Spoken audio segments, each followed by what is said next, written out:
Hello friends, आज हमारी class है 50। हमारा टॉपिक रहेगा लेविन का क्षेत्र का सिद्धांत। ठीक है, इसमें से आपके क्वेश्चन जो हैं एग्ज़ाम में देखने को मिलेंगे, देखना आप। ये इम्पोर्टेंट टॉपिक है आपका लेविन का क्षेत्र का सिद्धांत। नाउ स्टार्ट करते हैं आज की क्लास। जिसको भी क्लास पसंद आए वो इसको लाइक शेयर सब्सक्राइब करना ना भूलें। लेविन का क्षेत्र का सिद्धांत, सबसे पहले तो हमें लेविन के बारे में थोड़ी नॉलेज होनी चाहिए कि लेविन कौन थे, कहाँ के थे, इनका जन्म कब हुआ था, कहाँ हुआ था। ठीक है, तो हमारा फर्स्ट पॉइंट आता है इसमें जन्म, कि जो लेविन है, लेविन का जो क्षेत्र का सिद्धांत है, इसमें हम लेविन के बारे में बात करेंगे पहले। कि लेविन का जो जन्म है वो 1890 ईस्वी में कहाँ हुआ था, जर्मनी में हुआ था। और इनकी जो मृत्यु हुई थी वो हुई थी 1947 में। ओके, आगे आता है इसमें लेविन का जो क्षेत्र का सिद्धांत है। इस सिद्धांत के अनुसार लेविन का कहना था कि अधिगम एक सापेक्षिक प्रक्रिया है। कैसी प्रक्रिया है? एक सापेक्षिक प्रक्रिया है, जिसके द्वारा सीखने वाले में नई अंतर्दृष्टि का विकास होता है। कि जो व्यक्ति, इंसान, स्टूडेंट, कोई भी अगर सीख रहा है तो सीखने वाले में क्या होता है, नई अंतर्दृष्टि का क्या होता है, उसमें विकास होता है। और पुरानी में क्या होता है, परिवर्तन होता है। कि पुरानी में तब परिवर्तन होगा तभी तो आपका क्या है, नई, जो आपका नई विकास है, नया विकास होगा।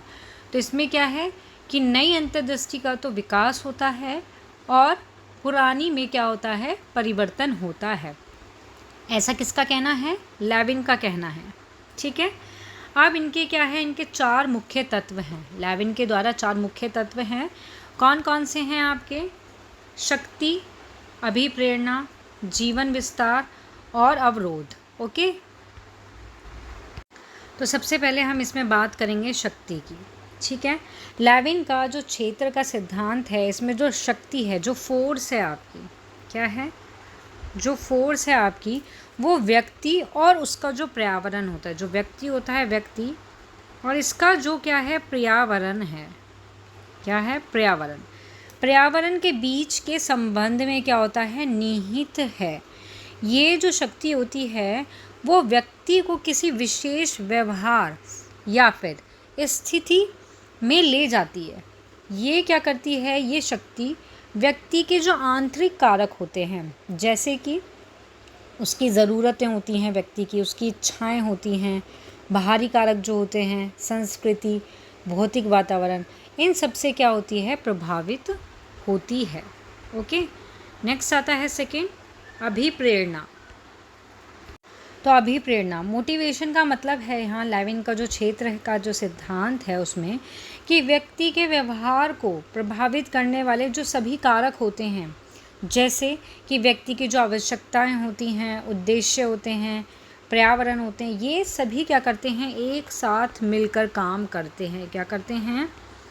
ये सभी एक साथ क्या करते हैं, एक साथ मिलकर क्या करते हैं, काम करते हैं और व्यक्ति को कुछ दिशा में क्या कर देते हैं, प्रेरित भी कर देते हैं। ठीक है, नेक्स्ट आता है इसमें आपका जीवन विस्तार। तो जीवन विस्तार का मतलब है यहाँ पे कर्ट लेविन का जो क्षेत्र सिद्धांत है, इसमें जो जीवन का जो विस्तार है वो क्या है, कि किसी भी व्यक्ति का जो व्यवहार है वो उसके मनोवैज्ञानिक और सामाजिक वातावरण में मौजूद जितने भी कारक हैं उन सभी से क्या होता है, प्रभावित होता है। और उन सभी मनोवैज्ञानिक शक्ति पारिस्थिति को क्या करता है, शामिल करता है। ठीक है, कि कोई भी व्यक्ति है, व्यक्ति को प्रभावित करते हैं, जैसे कि उनकी ज़रूरत, उनकी जो प्रेरणाएं होती हैं, उनका विश्वास होता है, उनके जो भौतिक वातावरण होते हैं, इन सभी को क्या करते हैं, प्रभावित भी करते हैं। ओके, नेक्स्ट आता है इसमें आपका अवरोध। अब अवरोध का क्या है, अवरोध का मतलब क्या होता है, इसके जो मुख्य तत्व हैं इसमें, कि जो अवरोध है वो व्यक्ति के व्यवहार को प्रभावित करने वाली क्या है, एक तरह से बाधा है। क्या है? बाधा है। ठीक है, कि यह सिद्धांत जो है व्यक्ति को, यह सिद्धांत जो है वो व्यवहार को व्यक्ति और उसके पर्यावरण के एक कार्य के रूप में क्या करता है, देखता है। और अवरोध वह घटक होता है जो इस प्रक्रिया को क्या करता है, प्रभावित करता है। अवरोध एक ऐसा बाधा है या एक ऐसी बाधा है जो व्यक्ति के व्यवहार को क्या करती है, बाधित करती है और उसमें क्या करेगी, बदलाव भी लाती है। और ये जो बाधा होती है वो व्यक्ति के जो आंतरिक, व्यक्ति के क्या होते हैं, जो आंतरिक और जो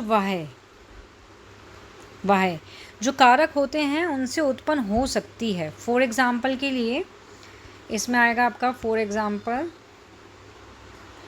एग्ज़ाम्पल कि यदि कोई व्यक्ति, ये एक व्यक्ति है, ठीक है, कोई भी कार्य करने में कठिनाई हो रही है, ये कोई भी कार्य कर रहा है, काम कर रहा है, उसमें इसको क्या हो रही है, कठिनाई हो रही है,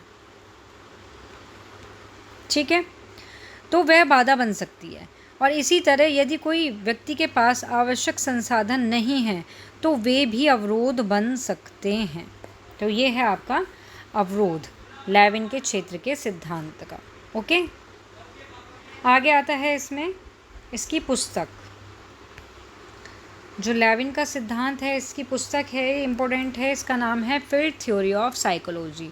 क्वेश्चन आ सकता है, फील्ड थ्योरी ऑफ साइकोलॉजी पुस्तक जो है वो किसके द्वारा लिखी है, किसकी पुस्तक है, तो वो किसकी है, कार्ट लेविन की। ऑप्शन में दे देंगे आपको, कार्ट लेविन दे देंगे, स्कीनर दे देंगे, और ऑप्शन में दे देंगे 2-3 मनोवैज्ञानिक, बट इसका करेक्ट आंसर होगा कार्ट लेविन, ठीक है। नेक्स्ट आता है इसका अधिगम का सूत्र, ये इसका मोस्ट इम्पोर्टेंट है, लिख लेना। कार्ट लेविन का ये सूत्र है, डायरेक्ट सूत्र भी पूछ लिया जाता है एग्ज़ाम में, और आपको इस सूत्र का क्या है, मीनिंग भी पता होना चाहिए कि ये है क्या। तो बी मीन्स बिहेवियर, व्यवहार, एफ मीन्स कारक, फैक्टर, पी मीन्स व्यक्ति, पर्सन, और ई मीन्स वातावरण, मतलब एनवायरनमेंट आपका। ओके, ये क्या है, अधिगम का सूत्र है कार्ट लेविन के द्वारा। तो ये जो सूत्र है, ये सूत्र बताता है कि व्यक्ति का जो व्यवहार है, जो व्यक्ति का व्यवहार है, बिहेवियर है, वो उसके आंतरिक, जैसे कि उसकी आवश्यकताएं, जो उसकी इच्छाएं होती हैं, या बाहरी, जैसे उसका वातावरण होता है, सामाजिक दबाव होते हैं, दोनों कारक का, फैक्टर मीन्स कारक, जो बिहेवियर है वो इसके दोनों कारक का क्या होता है, रिज़ल्ट होता है, ठीक है, क्या होता है, रिज़ल्ट होता है। ओके, तो ये था आपका अधिगम का सूत्र। एक नेक्स्ट पॉइंट आता है, ये नोट करके लिखना, ये आपका इम्पोर्टेंट है, ठीक है, इसको नोट करके लिख लेना, इम्पोर्टेंट है कि व्यक्ति क्या है, इसमें व्यक्ति, ये पर्सन है, ये क्या है, कोई भी व्यक्ति एक क्षेत्र में रहता है, ठीक है, वो अपने लक्ष्य, अपने गोल को प्राप्त करने के लिए जो भी उनकी योग्यताएं होती हैं, जो भी वो एजुकेटेड होते हैं, पढ़े हुए होते हैं, लिखे हुए होते हैं, तो वो उस पढ़ाई के थ्रू क्या करते हैं, अपने गोल को प्राप्त करने का क्या करते हैं, कोशिश करते हैं, मेहनत करते हैं, ठीक है। तो ये क्या है, ये व्यक्ति है, पर्सन है, जो जिसको नीड होती है, ज़रूरत होती है अपनी आवश्यकताओं पूरी करने के लिए, तो ये क्या है, अपने गोल को प्राप्त करना चाहता है, लेकिन इस बीच में क्या होता है, इस बीच में उनको बहुत सारी बाधाओं का क्या करना पड़ता है, सामना करना पड़ता है, ठीक है। इसमें आपके 2 फोर्स होते हैं, इसके अंदर क्या है, आपके 2 फोर्स होते हैं, एक फोर्स होता है रेस्ट्रेनिंग फोर्स, एक होता है ड्राइविंग फोर्स।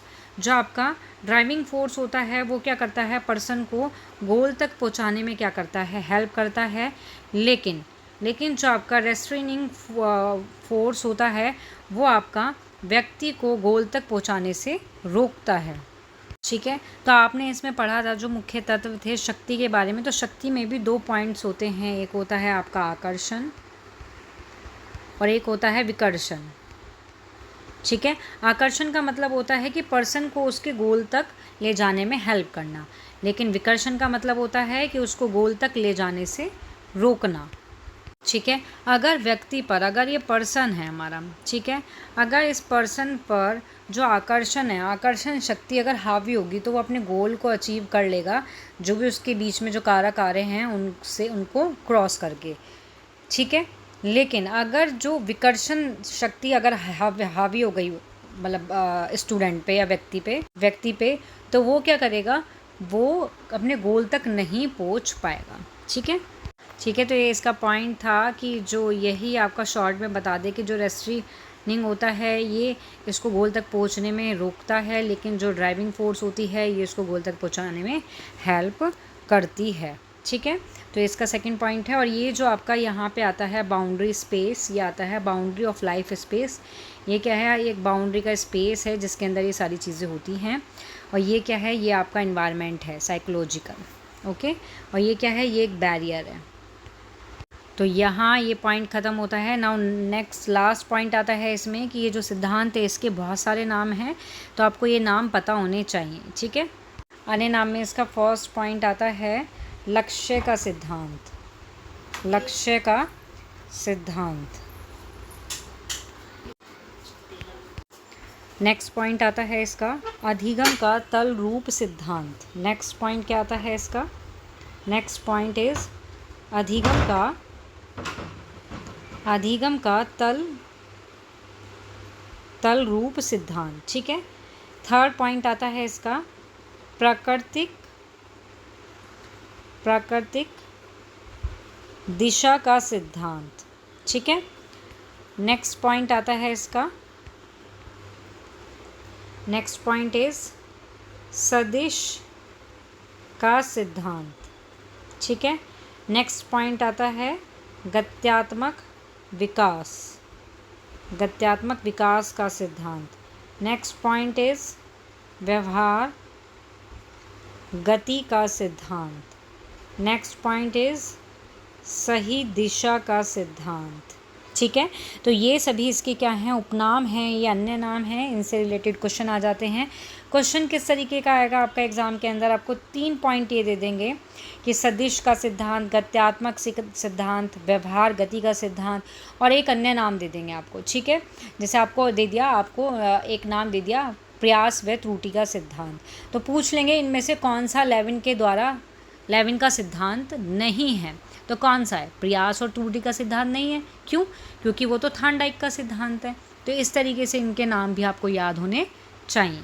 ठीक है, तो यहाँ आपकी ये क्लास होती है ओवर। जिसको भी क्लास पसंद आए वो इसको लाइक, शेयर, सब्सक्राइब करना ना भूलें। Thank you. Now next class में मिलते हैं हम नेक्स्ट सिद्धांत के साथ। हमारा नेक्स्ट सिद्धांत रहेगा हल का प्रबलन का सिद्धांत। ओके।